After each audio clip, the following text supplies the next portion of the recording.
Powered by the Montana Television Network. This is the 10 o'clock news on Q2, Montana's news leader. Good evening, everyone. Thanks for joining us tonight. I'm Jeanelle Slade. And I'm Russ Riesinger. We dodged a storm that pummeled a chunk of the rest of the state just in time for another to come at us from a different direction. Here's a live shot of the Q2 iCam, and although clear right now, flakes will be flying in just a few hours, making for a wintry wake-up. We are joined now by Chief Forecaster Bob McGuire. And Bob, how much of this winter is going to hit our city? We're going to get, I think, some measurable snow out of this, although I believe it's going to be mostly on the grassy area, so the morning commute may not be quite that bad. Here's what we have going for us right now. Doppler radar shows you widely scattered snow showers already making their way in towards south central Montana. This is just the first phase of it. The bigger stuff really is not expected to move in until after about 3 o'clock this evening, but I should say tomorrow morning. Here's what you are looking at, though. This is our fretboard. You'll notice all across southern Montana we either have winter weather advisories or winter storm warnings. Here in the Billings area, it says maybe 1 to 3 inches of snow possible up in the Beartooth Mountains above Red Lodge or Nye, more like 10 to 14 inches of snow. And as you can see, here's how this whole thing's going to play out. A low pressure cell in Idaho will track across Wyoming. As it does so, it'll be slinging moisture up into southern Montana, and as it does so, it'll continue to produce some heavier snow in the Billings area. Then the whole thing kicks out of here by Wednesday evening, and we'll have more on that coming your way in a few more minutes. All right, thank you, Bob. A 43-year-old Billings man accused of driving drunk and crashing into a Billings school bus this afternoon. That crash sending one teenager to the hospital. Jeremy Bernhardt is facing a DUI charge after his Toyota Tundra slammed into the back of the first student's school bus at the intersection of Bench Boulevard South and Anchor Avenue. Police say one teenage girl was transported with minor injuries. Sergeant Brett Becker says the bus coming from Skyview had its flashing lights on for about a block before it came to a complete stop, and then the pickup rammed into it. The remaining students were transferred to a different bus and were dropped off about an hour later than normal. The woman who was found dead below the Billings rims on Sunday has now been identified. 60-year-old Julie Kibler of Billings was found by a citizen who then called police. She died from blunt force trauma from an apparent fall from the rims. It's not known when or how she fell, but foul play is not suspected. A 2016 Montana Department of Transportation study identified the railroad crossing there at North 27th Street in Billings as one that could be improved. If you've ever been stuck there, you know why. Today, project managers and MDT officials met with the Billings public to hear what it has to say. Q2's Mitch Laggy attended that meeting and joins us now with those details. Mitch. Russ and Jeanelle, the 27th Street Railroad crossing is often a source of frustration for Billings residents. According to the Montana Department of Transportation, on average, close to 15,000 vehicles cross the tracks on 27th per day. MDT wants to do one of 3 things to change that railroad crossing. They could bring traffic over the tracks with a 2-lane overpass, or bring traffic under the tracks with either a 2-lane tunnel or a 2-lane underpass. Engineers on the project say these options would improve access to the city for first responders. That vital connection for them to have access to both sides of the railroad tracks without having to possibly be stopped if a train was crossing the tracks is a great improvement for the community and from a safety perspective. But just in general, the opportunities that we have from making it a more livable type of community and getting through traffic instead of driving through downtown, but actually get through downtown, whether it's an overpass or underpass, and then keeping the connectivity at grade. I'm really excited about that. And if you'd like to see those concept drawings for yourself, you could head to our website, ktvq.com. All right, thanks so much, Mitch. Months after copper wire was cut from dozens of Billings streetlights, costing taxpayers thousands in repairs, Billings police say they've identified a suspect. However, tonight, that suspect is not behind bars and instead handed a citation. Back in November, copper wire was pulled from streetlight poles all across town.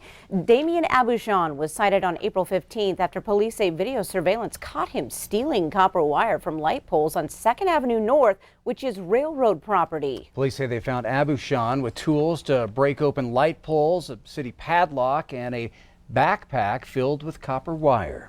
Now, that suspect only cited with misdemeanor criminal mischief because the value of the stolen wire did not exceed $1,500. Now, this kind of petty crime is raising new questions about the theft of copper wire. Questions like how it's enforced and how money is made off stealing it. Q2's Andrea Lutz takes us to a local recycler to get a better idea.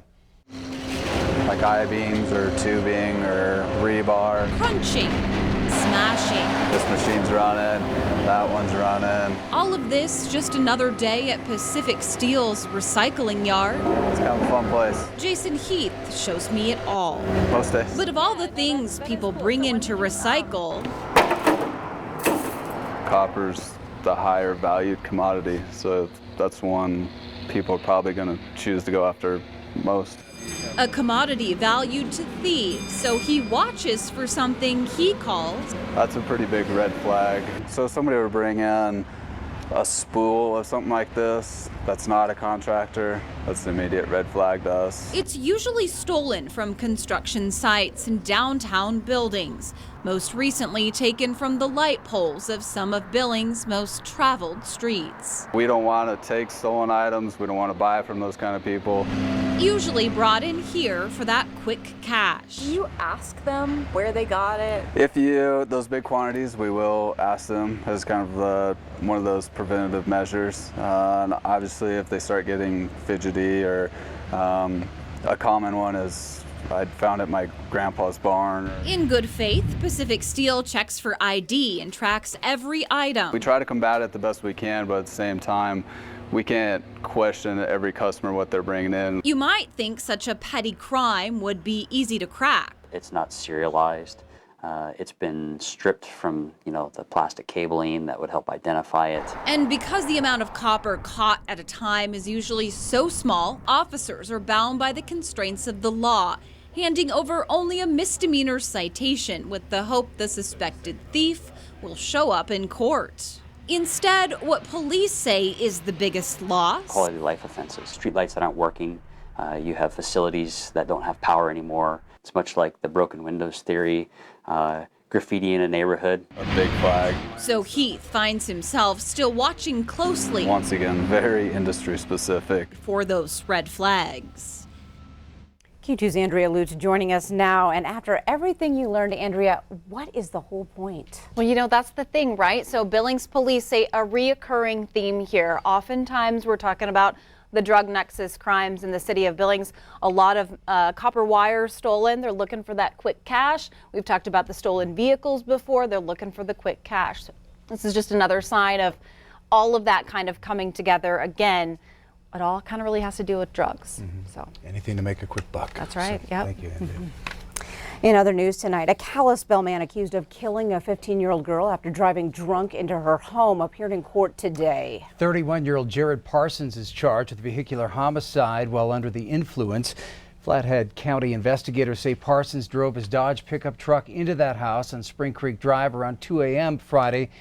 15-year-old Erin Hauk died in the crash while she was sleeping. Parsons faces up to 30 years in prison and a fine of up to $50,000 if convicted. Today, the judge set his bond at $500,000. The Montana Supreme Court has upheld a lower court's ruling that opens the door for expanded abortion services in the state. The court's decision allows advanced practice nurses and nurse midwives to continue to provide abortion care without the threat of criminal prosecution. The 4-3 decision upholds an injunction granted by a Helena district judge in April of last year, barring enforcement of the state law allowing only physicians and physician assistants to perform that procedure. The case was filed by the ACLU of Montana and the Center for Reproductive Rights. As you know, we're a very rural state. Some people have to travel nearly 200 miles to reach an abortion clinic. And so many people get their primary health care from an advanced practice clinician that is not a doctor. And they provide good quality services, and Montanans should be able to get the full array of health care from those providers, including abortion. And while abortion rights supporters are calling the Montana Supreme Court's decision a win, it is still only temporary at this point. The case remains pending in the First Judicial District Court in Lewis and Clark County. At the close of the 2019 legislature last week, most lawmakers and Governor Bullock gave themselves positive reviews on what they accomplished during the 87-day session. But the final moments last Thursday also revealed a political dynamic that controls the outcome on many key issues. A split in the Republican Party between conservatives and moderates. MTN's Mike Dennison has the story. From Medicaid expansion to $80 million of infrastructure bonding to a bed tax increase to fund historical museums, a coalition of Democrats and moderate Republicans banded together this session to form the majority that passed some major legislation. But on many of those votes, Republican leaders who come from the party's conservative bloc voted no. In the Senate, leaders said that's how the process works, and that they realize the GOP has a diverse membership. Very few people that get everything they want here, if any. And that's just part of the process, and that's how it's designed. The thought process was to leave this session so that we're all getting along, and when we disagree, we shake hands and move on and call it a day. But in the House last Thursday, GOP leaders had some different thoughts on the matter. Majority Leader Brad Sheeta of Missoula called Republicans two separate minorities in the legislature and chastised those who teamed up with Democrats to vote for higher taxes. Montanans, I believe we could have done more. Despite there being 58 Republicans in this chamber, we are not the majority. Also on the House floor Thursday, veteran Republican Representative Nancy Balance of Hamilton, who voted with the moderates on key bills, suggested that leadership removed her from an important fiscal committee as a form of retaliation. I'm having difficulty understanding how a 40-year career in the finance industry, 4 times leading the Appropriations Committee, why I would be replaced by a freshman legislator. But GOP House Speaker Greg Hurst says Balance had the power to reappoint herself and didn't. And he notes that the full committee later made her an ad hoc member. Republican leadership also made a last-minute power play to change legislative rules to give them unprecedented control over interim committees in the next year. But Democratic Senate Leader John Sesso of Butte saw a way to block it by moving to adjourn the session Thursday afternoon. That move succeeded by a single vote, 25-24, with all 20 Senate Democrats in favor and 5 Republicans. Reporting from Helena, Mike Dennison, MTN News. Thanks, Mike. Now, MTN News will have a more in-depth look at the session results in this week's Face the State this Sunday.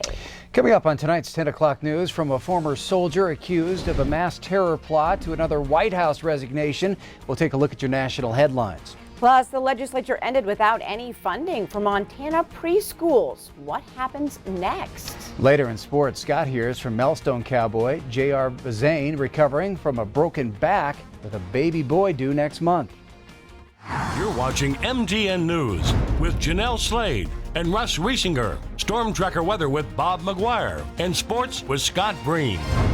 This is the 10 o'clock news on Q2, Montana's news leader.